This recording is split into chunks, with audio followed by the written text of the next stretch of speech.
What's up, ladies and gentlemen, and welcome to this POV review by Autobahn. My name is Max, and today we are taking a look at this beautiful VW Golf GTI from 2002.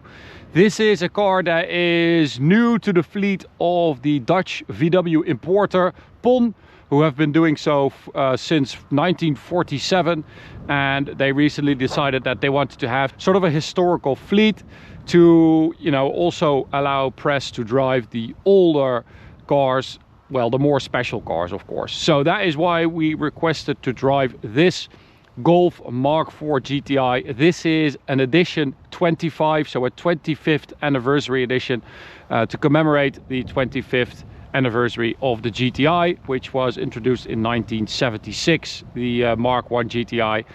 And it is a very cool car. I love this. It's not the most loved Golf GTI. It's maybe the most hated Golf GTI ever made. It was really not that great of a car when it came out, but this 25th anniversary edition is a different story. So today I'm going to show you around it. We'll talk a bit about what you get on this limited edition, and then we'll take it for a drive towards the Autobahn for an Autobahn blast. So the Mark IV GTI was introduced in 1997, ran all the way to 2006 in most countries. In some countries it ran to 2010, I think in China and in Canada.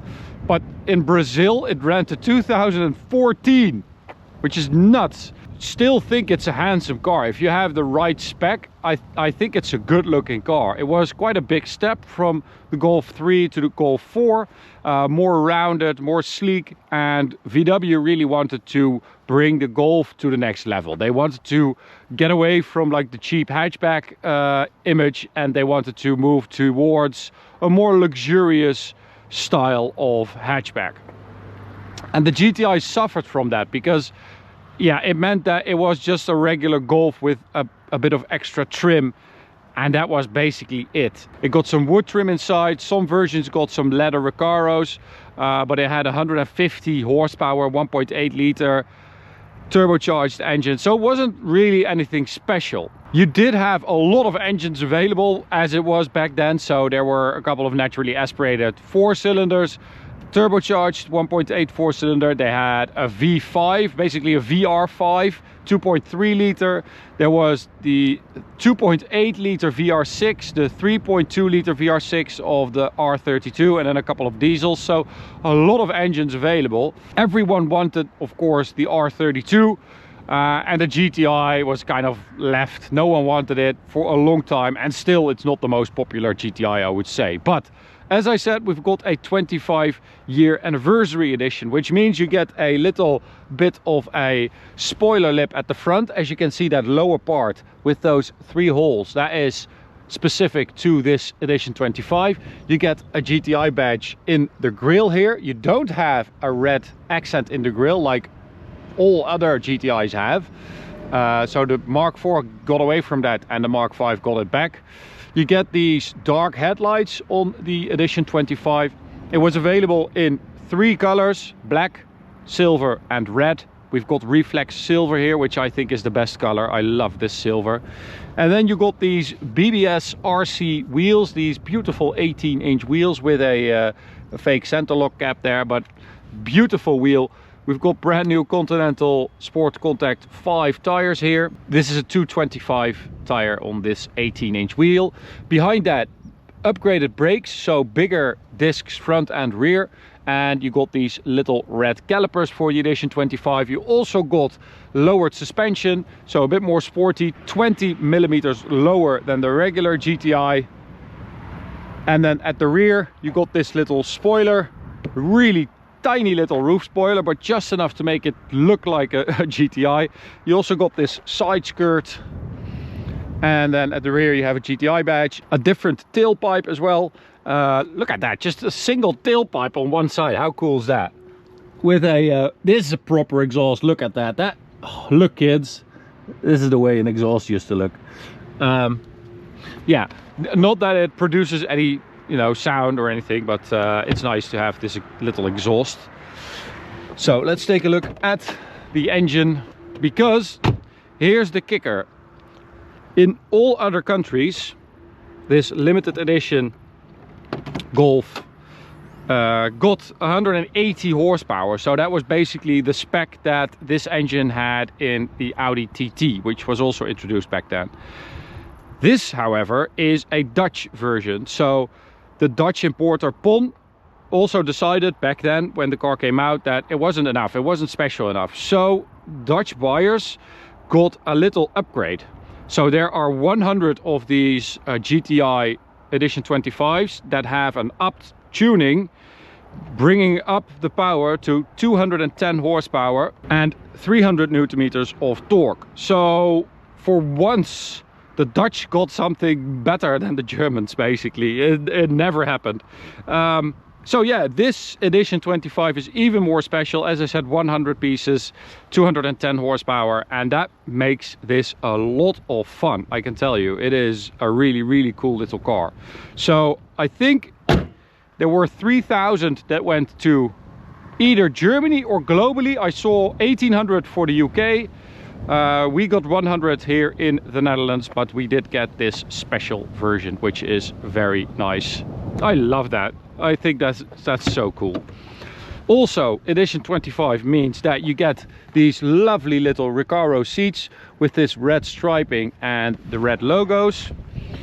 And you also get this perforated leather on the steering wheel, this cover here perforated with red stitching, and the handbrake as well covered in perforated leather and stitching, and you get this sort of brushed aluminium look for the trim in the interior.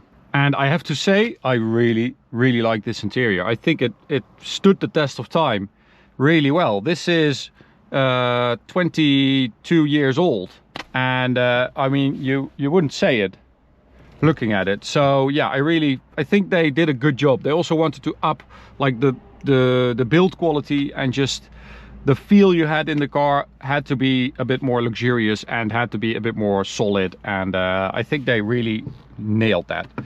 Also have the really cool golf ball shifter with this 6-speed manual gearbox.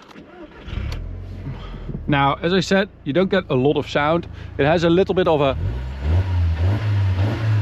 hum, but it's nothing crazy. It's not like there's an actual like proper exhaust on it, but you know, still nice. So let's get the AC down a little bit, but I think we do need to keep it on a little bit for the GoPros. So, all right, now let's find out if all the hate that this car received was justified. So I do feel like we get, you know, you get a bit of a skewed view in this particular version, because you have 210 horsepower, and you know, one of the many complaints about this car was that it was just, you know, not fast enough for a GTI, and I guess that's true. If you're talking about 150 horsepower, then yeah, it's not really GTI worthy, I would say. But with 210 horsepower, that's actually not bad, right? So the main thing why this does not feel like a GTI, even with this lowered suspension, is that, oh, it's so wobbly. It's just, there's so little feel in the steering. I mean, look at it bouncing, it's just nuts. There's also very indirect steering. You need way too much input to go where you want to go. Yeah, and it's just, everything just feels a bit distant. It's very easy going, it's easy to drive, it's light, everything feels perfect for like a spirited drive on a nice B road, sure. But it's still, even with 210 horsepower, it does not really breathe like a hot hatch pedigree. It feels more like just a quick Golf, and that's also fine. I think them wanting to sort of upscale Golf and try to attract different customers, new customers with a bit more money, maybe a bit older. They also kind of lost a little edge, but the Golf 3 GTI also wasn't the best I've heard and read and seen. So it's really with the Golf 5 and 6 that they got their mojo back, I think. Having said that, I still really like it. I really like it. I'm just instantly, I drove this car this afternoon for the first time, and instantly it brought a smile to my face when I drove off, because it's so nice. It feels like a well-built car.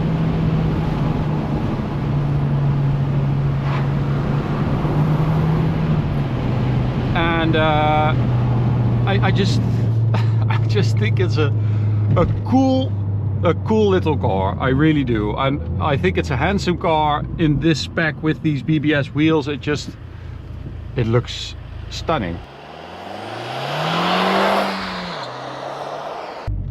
Now, I do have to say that, as I said, this is part of the heritage fleet at Bonn. So this, of course, is in really good condition, even though it has had 9 previous owners or 8 previous owners. It's only done 66,000 kilometers, and it is in very good condition, both inside and out. It also feels very good. It's zippy. That little engine always wants to go. It's like, ooh, it's like, you know, edging you on. It's challenging you to go a little bit faster and to give it some more, which is really nice. Onto the Autobahn we go. It should have a top speed of 228, so we'll see how close we can get. And we did 7.4 seconds to 100, which it's also supposed to do. So seems like it's in really good condition and doing fine. I think we did like 23 or 24 seconds, 100 to 200, which is fine for 210 horsepower, manual gearbox. But it's just a fun little car to drive, and it convinces me of the fact that you don't need all that extra nonsense. You don't need extra nonsense to have fun in a car. Put that on a freaking tile and hang it on the wall. This thing weighs 1250 kilos, which for that time was not very light, but you know, looking back right now, it's actually really good. 210 horsepower, little turbocharged engine, manual gearbox, front wheel drive. You don't need much else. It's just a really good car.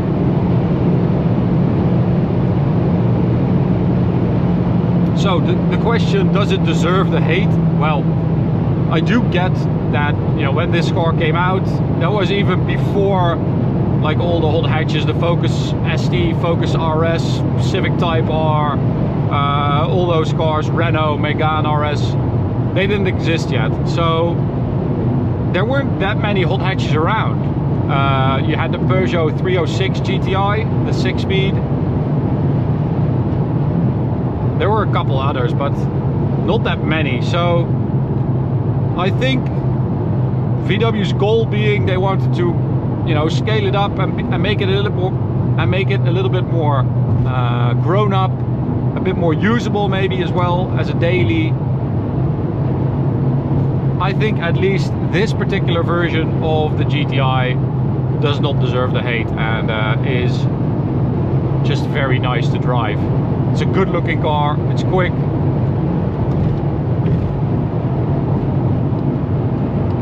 And I kind of want one. I kind of want this one, really. Little brakes, brake pedals, quite firm. That's not bad.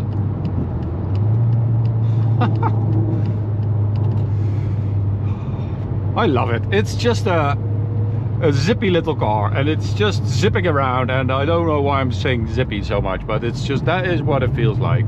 It feels to me like this car also wants to have fun, right? So that's kind of what older performance cars have. They have sort of a feeling that they also want to have fun. It's a bit less serious than it is nowadays. So we're almost back at the gas station, which means end of review. Thank you so much for watching. I hope you enjoyed watching this little Golf Mark IV GTI edition 25 on our channel. I want to thank Bon, the VW importer in the Netherlands, for well, tuning it in the first place and getting it to 210 horsepower back in 2002, but also for you know, getting this heritage fleet going and letting us have a go in this car. Really nice. To you guys, thanks for watching. Hope you enjoyed it. You can subscribe by clicking the big button in the middle. You can also check out this video, this playlist, and I'll see you at the next one. Bye.